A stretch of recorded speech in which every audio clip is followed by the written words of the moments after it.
Alright, welcome back everybody. Episode 3 of the Stanley Parable. What's inside the boss's office? Let's go see. Okay.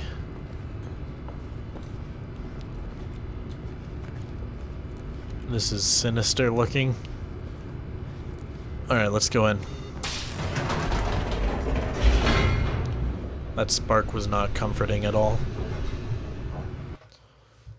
Alright, back to the loading screen. Hopefully the game doesn't start over, right? Because I wanted to know what happens. Descending deeper into the building, Stanley realized he felt a bit peculiar.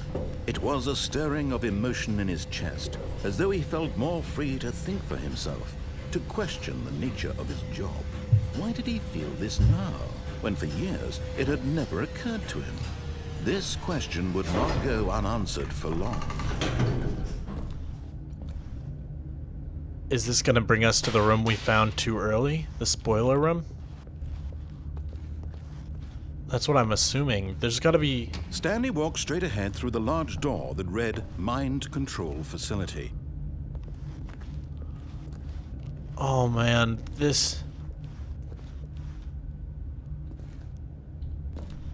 No, I can't. I gotta go. I gotta escape. Although this passageway had the word escape written on it, the truth was that at the end of this hall, Stanley would meet his violent death. What? I don't believe it. The door behind him was not shut. Stanley still had every opportunity to turn around and get back on track. No. I won't do it. At this point, Stanley was making a conscious, concerted effort to walk forward and willingly confront his death. I'm not confronting death, I'm confronting freedom. Oh jeez.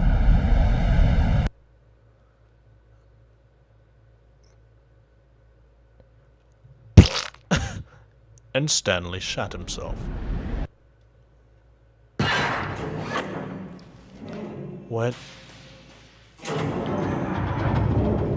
As the machine whirred into motion and Stanley was inched closer and closer to his demise, Oh, he crap. reflected that his life had been of no consequence whatsoever.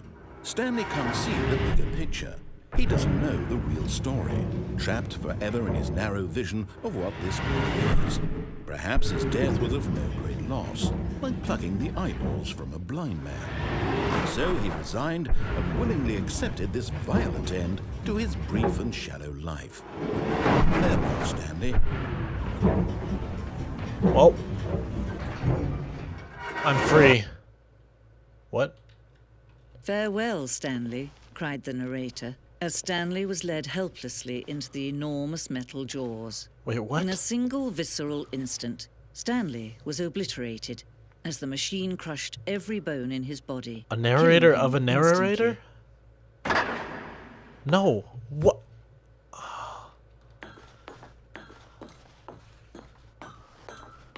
That narrator was narrating the narrator.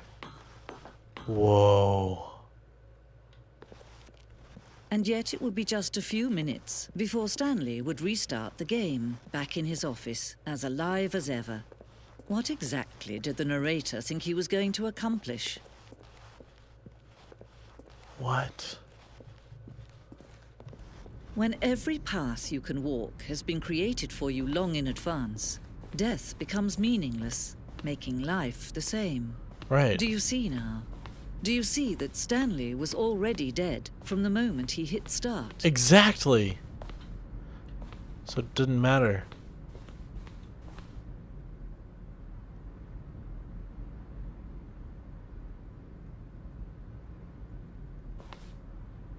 Wow. The pacing of this corridor section was important to get right. This corridor has been moved and altered to make sure the player reaches the two doors in a good time. Is this the game? The game itself? The set of two open doors was the very first concrete piece of the Stanley Parable's design. Once this room was created, the rest of the game emerged as an extension of it, an exploration of the contradiction this room posed. Does that mean everything I'm doing is part of the left path? Or the right path that I took?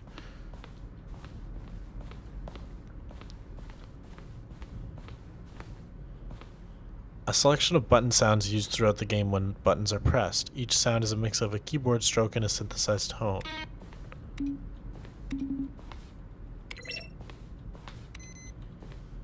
Wow. Let's check out what it says over here.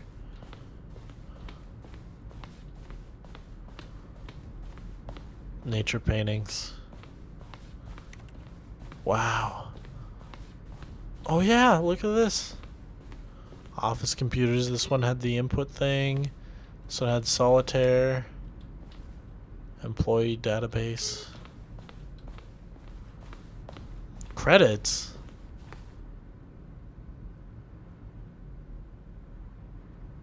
Hey, Kevin McLeod.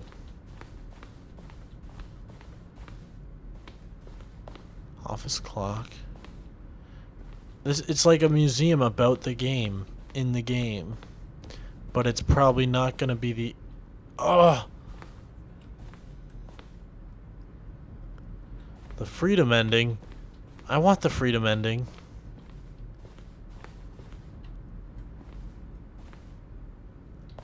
That's the freedom ending.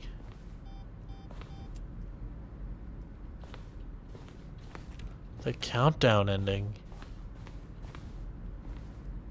For a time, the elevator in the monitor room could go up or down, with freedom above and countdown below. We abandoned this when players found it too difficult to remember what was up and what was down, and placed the two endings together instead.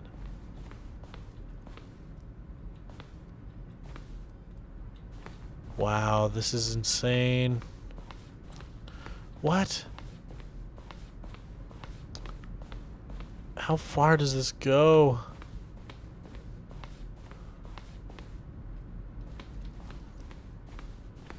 This place is huge.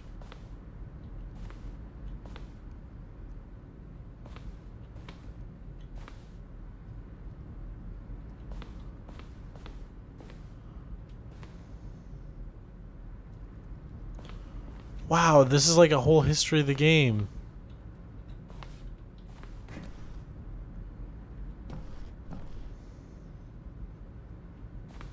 I'm speechless right now. You guys can probably tell I'm being really quiet, but my mind is being blown right now. And the size of this place is absolutely crazy. The size of this museum. Like, there's so many places to go. I can't even comprehend this. What is this? Narrator emails. After the second trailer, we asked people to email the narrator for questions. The selection of emails.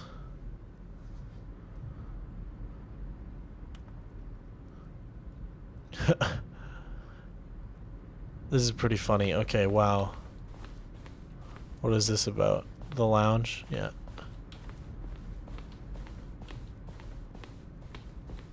Oh my god. This is friggin' insane.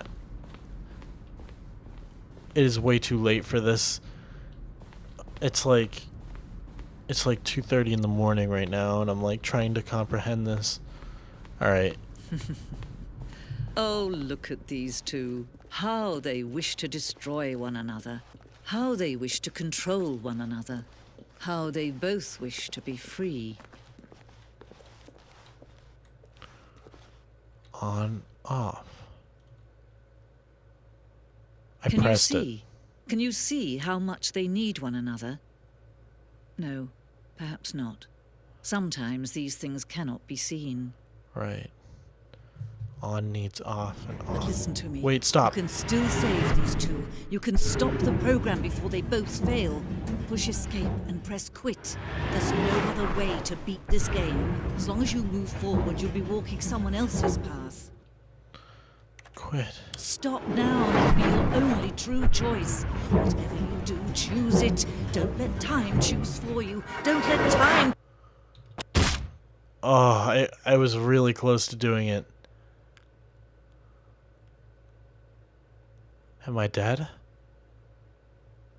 Stop. It's just a black screen.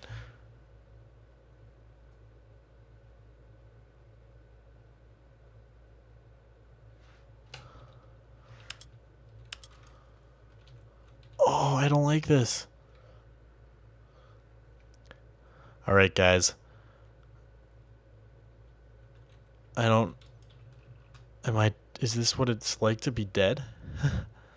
Just darkness? You know, one time I had a dream where I was on a train and the train, like, turned into a roller coaster like the train tracks did, but then the train fell and I was falling out and I knew I was going to die and I was in midair and I knew I was going to land and the train would crush me or whatever and I was going to die. And I had this moment in midair where I was like, I'm okay with dying. Like, I had this moment of acceptance in my dream. And then when I died, it was just like this. It was just blackness, but I could still think. And I was like, wait, is this what it's like to be dead? And I had this moment of doubt. I was like, wait, this doesn't make sense. I thought nothing happened when you died. I didn't think you'd be able to think. And then I woke up.